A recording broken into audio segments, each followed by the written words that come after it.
I was analysing under contract for a drug company a drug.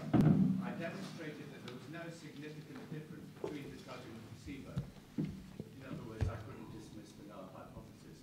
They then asked me to remove 6 patients from the study because they used all sorts of sophistry to argue this, and I refused to do so. And then they wouldn't pay me. So I drafted a letter to the FDA and showed it to them. They paid me. On that score, just to actually respond to that point awfully quickly, in the Vioxx trials, there were 4,034 patients taking Vioxx versus 4,034 patients taking naproxen. Merck removed 3 heart attacks from the Vioxx group. They hid 3 dead bodies. That's the kind of thing that to most people out in the street will look awful. How could they possibly do a thing like that? But what they left in was the fact that there were 17 heart attacks in patients actually taking Vioxx from 4,034 versus 4 from 4,034 in patients taking naproxen. But the data, when they did this, was not statistically significant. The article gets published in JAMA. 100,000 people read JAMA. They're not all bought by industry. The article says there's no increase in risk on Vioxx. They can depend on the medical community to see no problem here. So they hide a lot more bodies this way than the 3 extra bodies that they had to hide elsewhere, which is, I think, a bit the same point that you're saying. Yeah. I have Harvey over there.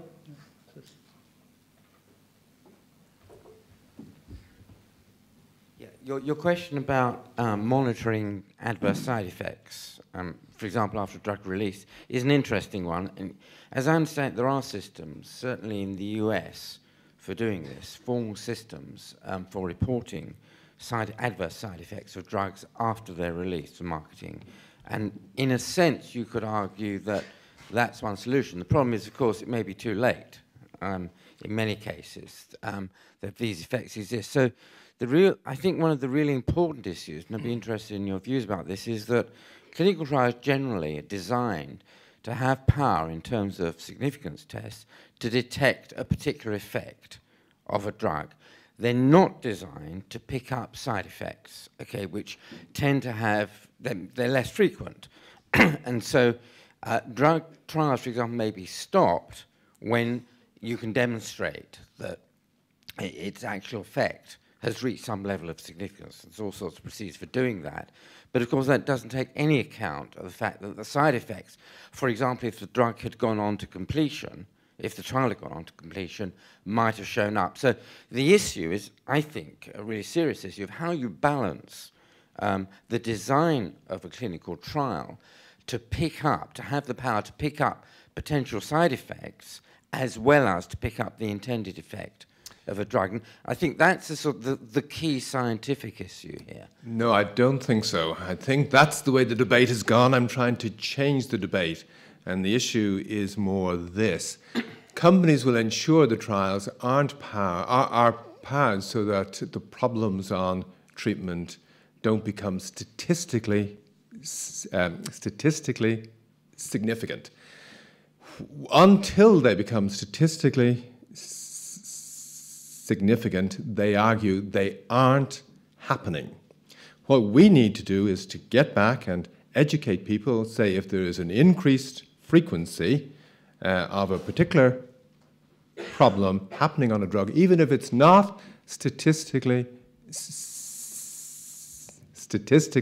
significant, that it is an increased frequency.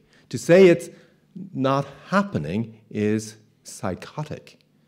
It's... Sorry, you misunderstood my point. That wasn't my point at all.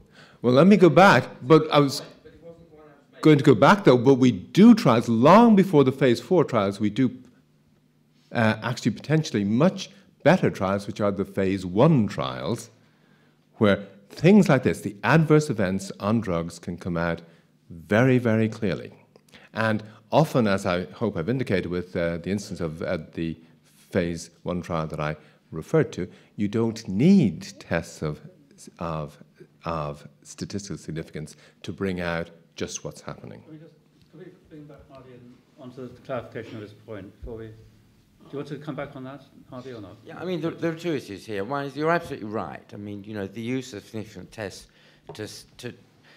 you lie between the sort of it's not significantly different from there is no difference. I mean, you're absolutely right, and everybody in the room would agree with you on the misuse of the quotation of things. That wasn't my point. No, my point was, let's assume that we're talking about real differences and using significance testing to see whether there's evidence of real difference. My point is this one, that if a side effect has a far lower frequency or probability of occurring for a drug than the actual effect of the drug as it's intended to be, as a treatment for a particular condition, then for a given sample size for a particular trial, you're far less likely to see the adverse side effect than you are a difference, a treatment effect, if the treatment effect is really there, and if the adverse side effect is really there.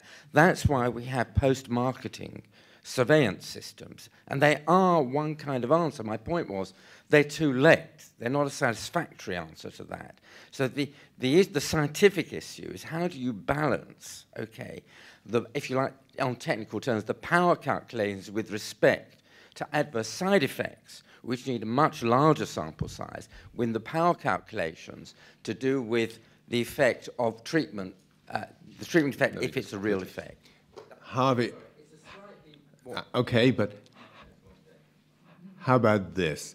That in all the phase 1 trials we do, where there are hundreds of volunteers, often thousands of volunteers, and maybe it's a rare side effect, so it only happens in 1 or 2 of the volunteers, but it clears up when you stop the treatment, and it reappears when you re-expose the person to the treatment. Do we really need the phase 4 trials that you're talking about?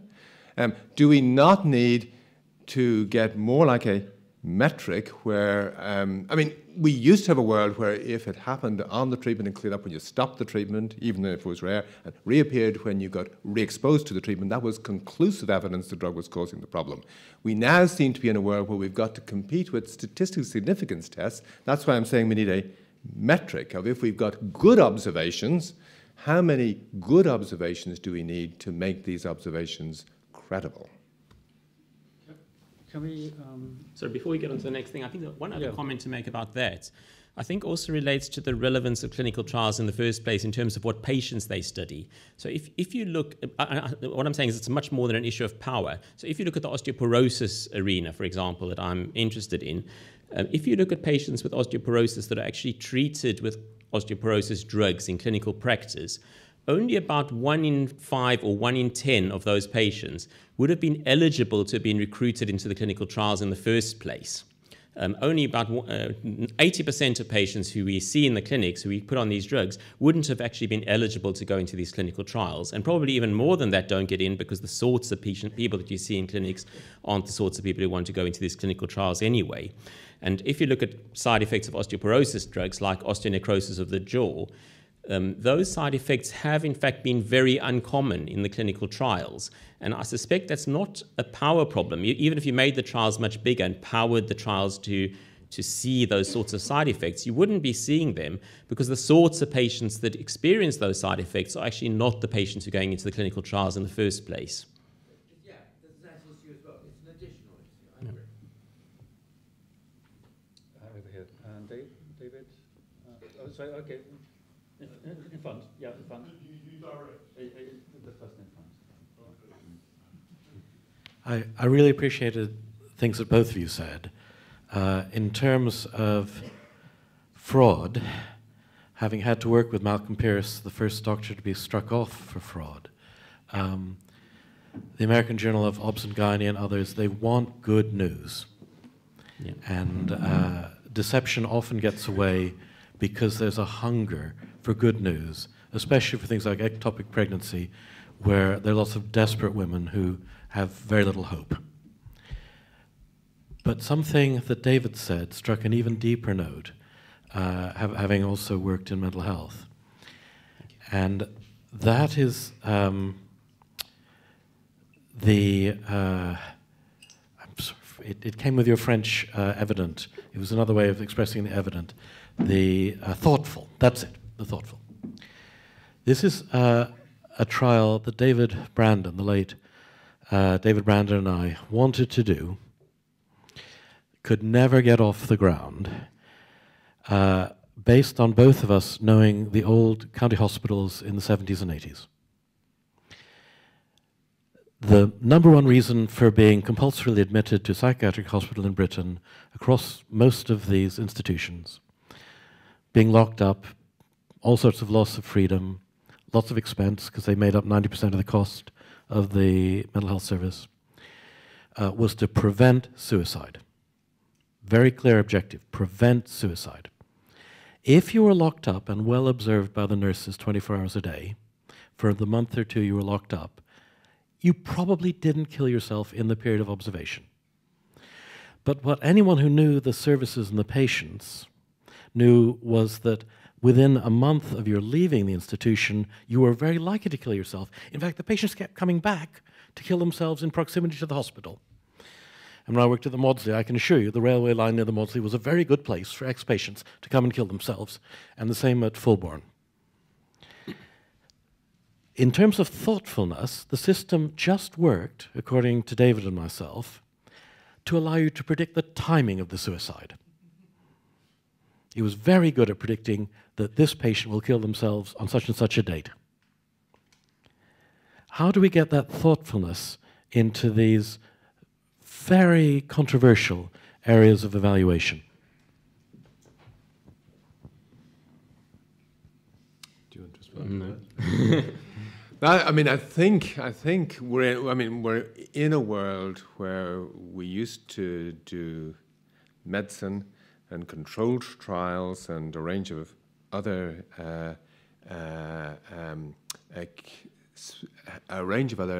experimental procedures supported the art of medicine. We're in a world of healthcare Inc. now, and both the people who run healthcare systems and the pharmaceutical industry don't want the thoughtfulness that you've just outlined. They want things to be automatic. They want protocols, they want guidelines, and the risk for doctors, the big risk for all of us if we don't pay heed to the kind of thing you've just said is that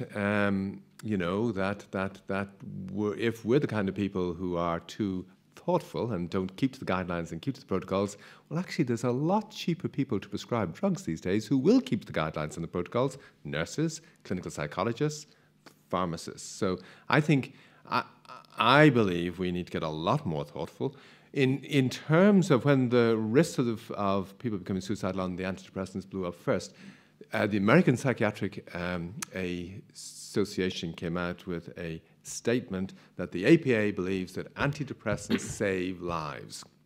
This was a professional suicide note. They should have said the APA believes that psychiatrists save lives, that drugs are risky, they often aren't terribly good, they come with loads of risks. You need experts like doctors, thoughtful doctors, to use them. You don't want to just put them into protocols and hand them over to others. When Sargent first prescribed metformin, he describes his case series of patients, life-driven, phase 1, really. And he observed suicidal thinking at about 6 or 7 days in almost every patient, but he observed and knew the patients, so very few of them died. Mm-hmm. I think that's the sort of evidence for exactly what you're saying.